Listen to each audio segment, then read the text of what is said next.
Penjem se prema vrhu Psunja. Uz šumski put se nalaze napušteni položaj Hrvatske vojske iz Domovinskog rata. Evo ovdje je jedan bunker.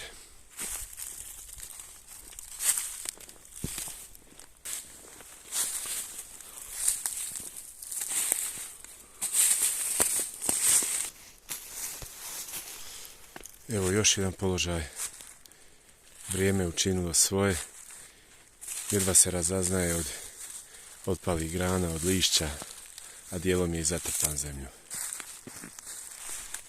Područje je još uvijek djelomično minirano.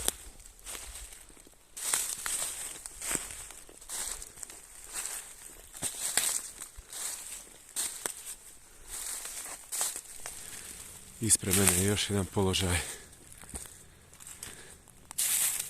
Očito se ovdje branio šumski put.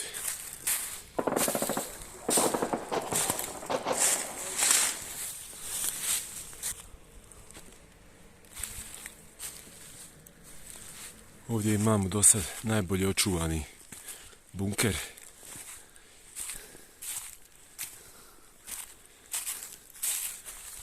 Usmjeren je dole prema Okučanima, nekada okupirani dio Hrvatske.